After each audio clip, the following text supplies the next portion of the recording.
In the heart of the Swiss Alps, nestled between jagged peaks and forgotten forests, lies a crumbling hotel known as the Edelweiss Inn. Once a thriving stop for weary travelers, the inn had long since fallen into obscurity. The road leading to it is no longer maintained. The only guests who ever arrive now do so by mistake or by fate. It was October when Elias, a 22-year-old university dropout with a taste for solo adventures, stumbled across the inn during a hiking trip gone awry. A sudden blizzard had rolled over the mountains, swallowing the trail in a white haze and leaving Elias with no sense of direction or destination. By the time he saw the lights through the snow, flickering, faint, almost unreal, he had already begun to feel the numbness in his fingers and the weight of frost on his eyelashes. The Edelweiss Inn stood like a relic from another time. Its wooden beams groaned under the weight of years and snow. The door creaked open before Elias could knock. A woman in her 60s with pale skin and distant eyes greeted him. She wore a black dress buttoned to her neck and a strange necklace of small polished stones. Without much conversation, she handed him a rusted key with a large round tag. Room 9. That was all she said. No price, no form to fill, no small talk. The hallway to room 9 was dimly lit and lined with faded portraits whose eyes seemed to follow him. At the end of the corridor, his room awaited, modest but warm, with thick curtains, an old iron bed, and a full-length mirror bolted to the wall beside the window. Elias unpacked his bag and collapsed onto the bed, grateful for shelter. As the wind howled outside, he tried to drift off, but something in the room felt wrong. It was the mirror. There was something about it he couldn't explain. The glass was aged and cloudy, but it wasn't the way it reflected the room that bothered him. It was what it didn't reflect. He waved his hand toward it. His reflection moved. He walked closer. His face stared back, but the window behind him, in the mirror, was open. In reality, the window was closed tight, sealed against the blizzard. He turned around quickly. Still shut. He turned back to the mirror.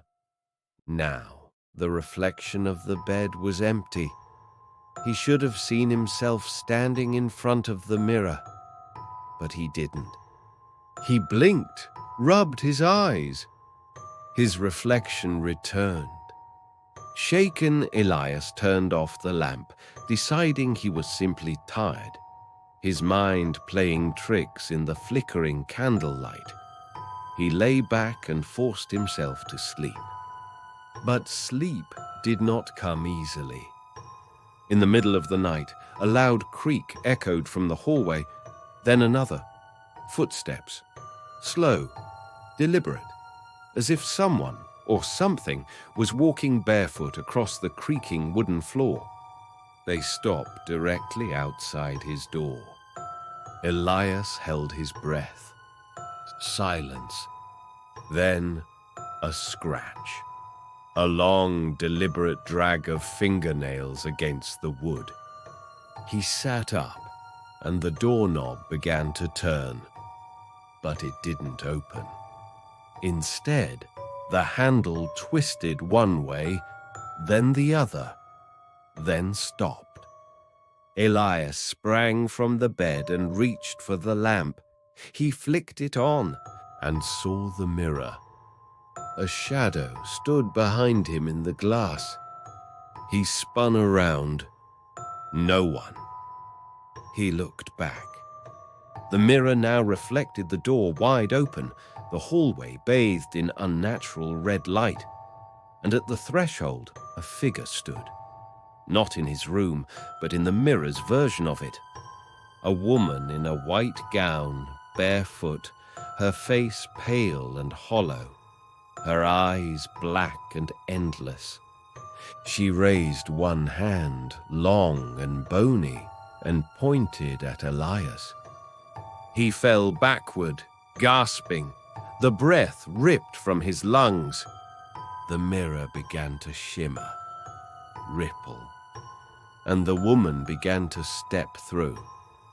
He grabbed the blanket and flung it over the mirror, heart pounding. The room was quiet again. But when he looked down at the floor, footprints, wet, bare, leading from the mirror toward his bed. He slept no more that night. In the morning, he rushed to the front desk, demanding to leave, but the woman who had let him in was gone. The lobby was deserted, the fire cold. Even the road outside had vanished beneath fresh, untouched snow. He was alone. He packed and ran, tried every door, every hallway, but every path turned him back to room 9. That night, the mirror was uncovered. He hadn't touched it. This time, the mirror was fogged, as if someone inside was breathing against the glass. And in the condensation, letters began to appear. "Stay!" Then a handprint, and then another, until the whole mirror was pressed with invisible hands from the other side. Elias screamed. He struck the mirror with a chair. It didn't break. He tried to cover it, but the cloth caught fire without flame, vanishing into ash. And the woman appeared again, closer this time. Now inside the room, but only in the reflection. She smiled. Her lips did not move, but he heard her voice inside his mind. "You're mine now." Elias collapsed to the floor. When he awoke, he was no longer in the room. He was in the mirror. Now the reflection is all that remains. If anyone enters room 9 and stands before the mirror, they'll see Elias, pounding, begging, screaming, but no one hears him because he's not in the room anymore. He's on the other side, and someone else will take his place soon.